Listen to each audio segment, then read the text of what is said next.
After a season of various injuries, it seemed like the championship window was closing for the Orlando Magic as currently constructed, and major changes were in order. Orlando signified the end of the Big Three era by trading Tracy McGrady and first-round picks on draft night to the Houston Rockets for this year's 8th overall pick, UConn swingman Rudy Gay. Orlando coveted Gay, envisioning him as their future version of Tracy McGrady. So with Tim Duncan fully healthy and Grant Hill finally healthy enough, the Magic expected a bounce-back season into championship contention. The extra rest seemed to be what Tim Duncan needed, as he was having a solid start to the season, bumping his numbers up to 21 points per game and 11 rebounds per game, carrying the team night in and night out back into playoff contention. The Magic as a team didn't look as dominant as in years past, but in the inferior Eastern Conference, they had just as good of a chance as any other team. The Magic finished the season with a solid 46-36 record, 4th in the East, and eager to start another playoff run. Their first round opponent will be the Chicago Bulls, a relatively inexperienced team to tune up against. This ended up being a tough series, and although they would win 4-2, it showed that Tim Duncan needed more help than he was getting. In the second round, the Magic would struggle against the top-tier Detroit Pistons. Tim Duncan was neutralized, Rudy Gay was still just a rookie, and Grant Hill's capabilities were limited to role player at best. The Magic gave a good effort, but would lose the series 4-2. Orlando was certainly happy with the progress the team made, but they knew they couldn't have a quiet summer if they wanted to get back to competing for a championship. Head coach Brian Hill decided to step down as head coach, and Orlando hired former Miami Heat assistant Stan Van Gundy in his place. Orlando would finally decide to move on from Grant Hill, who would sign with the defending champion Phoenix Suns. But now with available cap space, Orlando needed to make a splash in free agency. They would land former Seattle Supersonics all-star forward Rashard Lewis, a versatile shooter who could make plays and stretch the floor, allowing Tim Duncan more room to operate on the block. The Magic were now truly a force again in the East. Tim Duncan continued to operate as the focal point of the team, posting his usual all-star level numbers, benefiting from more spacing, averaging 19 points per game and 11 rebounds per game. Rashard Lewis complimented Tim as the second leading scorer. The Magic turned into a high-powered offensive team that was difficult to slow down. The Magic finished 3rd in the East with a 52-30 record. The Magic would advance to the second round for a rematch with the Detroit Pistons. The series would be tough and physical as usual, but the Magic now had more firepower than the Pistons defense could deal with. The Magic certainly took advantage of a Pistons team that seemed to be on their last leg as a contender, avenging last year's defeat with a 4-2 series win. This would set up an Eastern Conference Finals match with the Boston Celtics, who formed a new Big Three with Kevin Garnett, Paul Pierce, and Ray Allen. The Celtics showed why they dominated the league all season, jumping out on the Magic quickly, taking the first 2 games of the series. The Magic were able to get back on track, displaying their firepower at home to tie the series 2-2. But the Celtics would clamp down defensively, neutralizing Tim Duncan and disrupting anyone else's consistency. The Celtics would win both tightly contested games 5 and 6 to win the series and go to the finals. The Magic fell short, but they managed to open their championship window again, and with a roster that would only get better, optimism remained high. The goal going into the summer was to bring back all the key pieces to make another run at a championship. Team chemistry was at its best it had been in a long time, and with Tim Duncan feeling revitalized, everyone was eager to get back to work. The Magic got off to a blazing start, with Tim Duncan's all-around game strong as usual. Point guard Jameer Nelson, fresh off signing a new contract, Rudy Gay, and Rashard Lewis would all take the next steps as co-stars, which all culminated into being named All-Stars alongside Tim Duncan.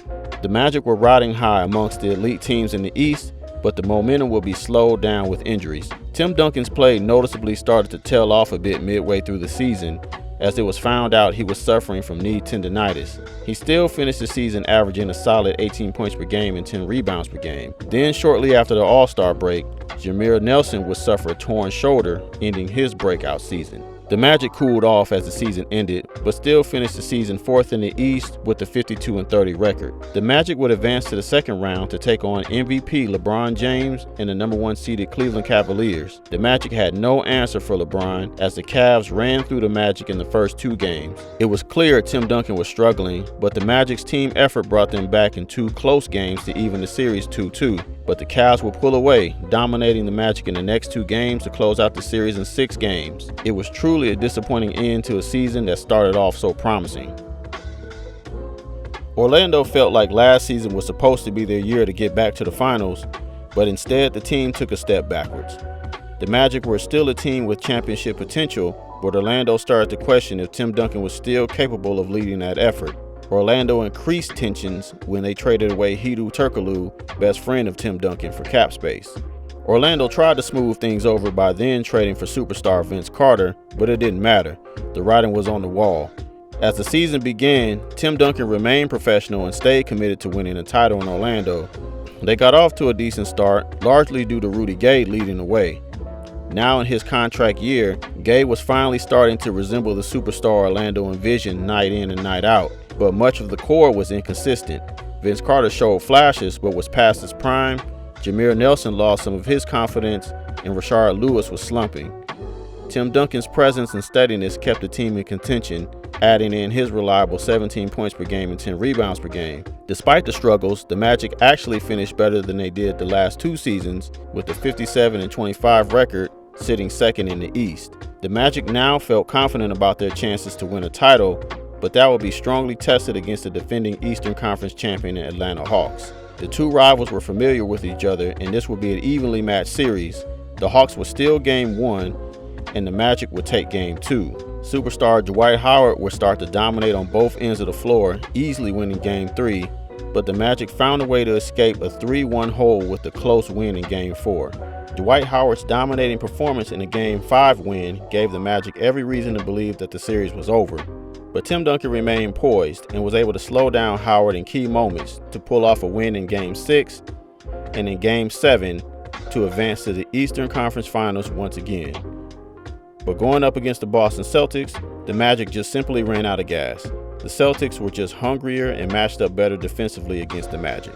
Tim Duncan was once again alone in his efforts as everyone else around him fell back to inconsistency. The Magic would fall short once again, losing the series 4-2. With the landscape of the league drastically changing, Orlando was ready to begin the process of rebuilding around Rudy Gay, signing him to a new long-term max contract. Orlando was open for business and all other players besides Gay were on the table. Tim Duncan was not interested in playing anywhere else, so he made sure to diminish his trade value, opting into the final year of his contract with Orlando and announcing his intentions to retire after this season. Orlando was not thrilled by this, since being a fringe contender disrupted the rebuilding phase. Orlando decided to go into the season with the roster as is, and the team got off to a mediocre start.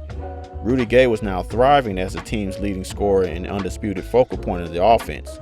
Orlando appreciated Tim Duncan's leadership, effort, and support in his own transition as a secondary option, and his numbers dropping down to 13 points per game and 9 rebounds per game reflected as much. Orlando showed that appreciation by trading Vince Carter in a deal that brought back friend Hedo Turkoglu. Rashard Lewis, who was unhappy about his new role coming off the bench, was also traded for troubled star Gilbert Arenas. The Magic improved throughout the season and stayed in contention until Rudy Gay suffered a season-ending shoulder injury right before the All-Star break. This was a major blow, with the team now looking to Tim Duncan to carry the load, but he just wasn't capable of that role anymore. The Magic limped into the playoffs, finishing 46-34, fifth in the East. The Magic drew the Atlanta Hawks in the first round, and the Hawks, eager to avenge last year's series loss, promptly crushed the weaker Magic, sweeping them away 4-0. This was truly a sad way to end the Tim Duncan era in Orlando. As promised, Tim Duncan promptly retired. No press conference, no statement, just vanished. Of course, once the lockout ended, multiple teams tried to reach out to Tim to see if he was interested in playing again, but Tim had no interest in playing anymore. He was done. But right before the start of the season, one team reached out to Tim and presented him with an offer he just couldn't refuse. The opportunity was too good to pass up, and Tim Duncan was back, sending shockwaves through the league, signing with the Miami Heat on a 1-year minimum deal.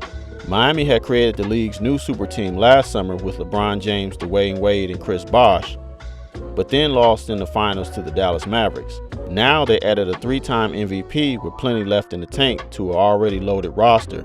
As expected, the Heat dominated the league and they were a must-see show night in and night out. Tim Duncan was the starting and closing center for the Heat, but he only played a comfortable 20 to 24 minutes a night. While he was averaging a career-low 8 points per game and 6 rebounds per game, His defense, leadership, and intangibles were far more valuable to this team. The Heat cruised to a 48-18 record, finishing second in the East. In the playoffs, a fresh Tim Duncan played his complementary role to perfection while the Big Three carried the load. The Miami Heat would make it back to the finals. Tim Duncan was ready to compete for a title for the first time since 2003. Their opponent would be the Oklahoma City Thunder, featuring young stars Kevin Durant and Russell Westbrook. And even though the Thunder would win Game 1, the Heat were just too powerful and experienced. LeBron James and Dwayne Wade would carry the Heat to 4 straight wins, finishing the job to become champions. The decision to sign with Miami worked out perfectly for Tim, finally getting to experience being the champion again after such a long time. There was no doubt Tim was ready to run it back with this group for at least one more season. Nothing changed team or role-wise, and the defending champions came into the season with a normal offseason and full training camp, even stronger than last season. No one was touching the Heat as they dominated the regular season once again. The Big Three of LeBron, Wade, and Barsh led the way, and Tim added his low-post presence around them. Tim actually improved his numbers a bit to 10 points per game and 7 rebounds per game, which shows how dominant this team was. The Heat ended the season with a 66-16 record, finishing first in the East. The Heat had every expectation to win another title, and they were on track not to disappoint, reaching the finals once again. This year's opponent would be the tough and defensive-minded Memphis Grizzlies. The strategy for the Grizzlies would be to slow down the Heat, which was extremely difficult to do as the Heat ran out to a Game 1 win. But the Grizzlies would find a formula to get more physical and stun the Heat to win Game 2. With the series shifting to Memphis, the Grizzlies carried that momentum over, bothering LeBron and Wade defensively while Randolph and Gasol did damage inside. The Grizzlies would win an ugly Game 3 to take a stunning 2-1 lead. At this point, Tim Duncan realized the team needed him to turn back the clock a little bit, and he was up for the task. With the series slowed down some, the Heat went through Tim Duncan offensively more in Game 4, and he delivered, leading the team in scoring and a win.